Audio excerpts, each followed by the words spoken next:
majorité présidentielle. Bienvenue. Merci. Première question, 21 jours après la signature de l'accord politique sanctionnant la fin du dialogue, le nom du Premier ministre n'est pas toujours connu. C'est un retard qui viole déjà le respect de ces documents. Vous savez, les ennemis du dialogue viennent d'échouer. Je pense qu'il y a le président Kamere et aussi le ministre Alexis Tambwe qui étaient, pour nous qui étions délégués au dialogue, les deux co-modérateurs, viennent de s'expliquer là-dessus. Mais il y a quand même lieu que nous puissions aller un peu au-delà. Je pense qu'il soit impensable, vraiment impensable, que les gens s'imaginent qu'un acte tel que le dialogue, qui soit l'œuvre d'une délégation des pouvoirs, c'est-à-dire tirant sa compétence de l'article 69 de notre Constitution, que le président puisse déléguer les pouvoirs en donnant l'étendue, c'est-à-dire les limites par rapport au travail que nous devons faire, c'est-à-dire réfléchir ensemble pour baliser les chemins en matière électorale. Mais que nous puissions commencer les faits, c'est-à-dire l'application, nous-mêmes devons que nous commencions nous-mêmes à prendre la résolution d'appliquer cet accord avant même que celui qui avait délégué les pouvoirs puisse en prendre acte. Ça devient une véritable aberration et c'est la mauvaise foi. Mais qui prévoit justement ces documents? Et vous savez, les délais sont assez clairs. C'est-à-dire, ça nous ramène, je pense, au 14 ou au 13 novembre, si j'ai bonne mémoire, parce que ça commence à courir à partir du 24. Et c'est tellement logique pour les premiers actes que nous devrions poser, parce que, bon, enfin, les gens parlent beaucoup plus de l'acte le plus significatif, qui soit la mise en place du nouveau gouvernement avec le choix du Premier ministre qui sera ici l'opposition.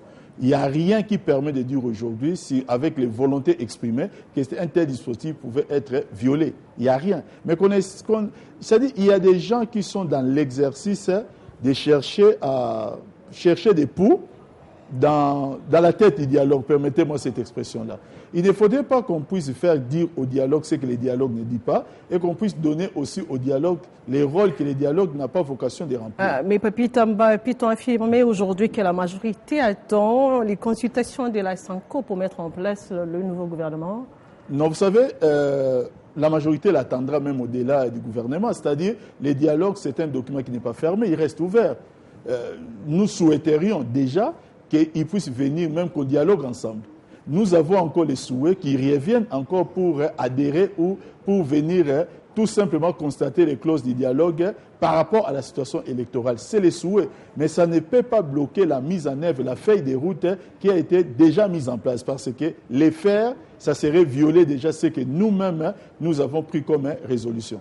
Mais pourquoi alors la polémique sur l'entrée en vigueur de cet accord, surtout de la date de la nomination du Premier ministre? Il y a un problème d'interprétation du délai de 21 jours. C'est juste ça.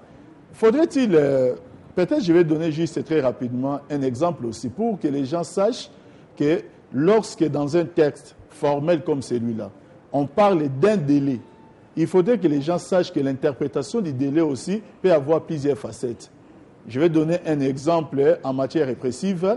Vous allez dans un pays comme la France, je vais donner un exemple du droit pénal. On dit voilà, vous êtes détenu, quelqu'un qui est détenu de façon préventive, cette personne peut à tout moment faire une demande de mise en liberté. Les juges des libertés, plus tard, les juges d'instruction et plus tard les juges des libertés ont tous les deux 15 jours pour statuer sur son cas. Maintenant, une fois il s'est posé un problème, c'est qu'au-delà des 15 jours, les juges n'avaient pas statué, les greffes du tribunal, les greffes plutôt de la prison avaient mis une personne en liberté. Le parquet a interjeté appel. Il fallait maintenant que les problèmes passent dans la chambre de conseil au niveau de la chambre d'instruction. Qu'est-ce qui s'est passé? Il s'est passé maintenant un problème d'interprétation de ces 15 jours. Le code des procédures pénales parle bien de 15 jours, mais est-ce que c'est 15 jours francs ou c'est 15 jours ouvrables? Voilà la question. La personne était remise en liberté parce que la chambre de conseil avait estimé que ces 15 jours étaient non pas 15 jours ouvrables, mais 15 jours francs. Donc, oui, 15 jours, qu'est-ce que je vais dire? Non pas 15 jours francs plutôt, mais 15 jours, non pas 15 jours ouvrables, mais 15 jours francs. Voilà. La chambre l'a estimé comme ça et ça fait un cas de jurisprudence. Donc, lorsqu'il s'agit des délais, on parle de 21 jours, il y a lieu de se poser deux questions. Premièrement, jour franc ou jour ouvrable, mais deuxièmement, la question la plus importante, c'est celle de savoir quand est-ce que ces délais commencent à courir. Papi Tamba, merci. Je rappelle que vous êtes communicateur de la majorité présidentielle. Merci beaucoup.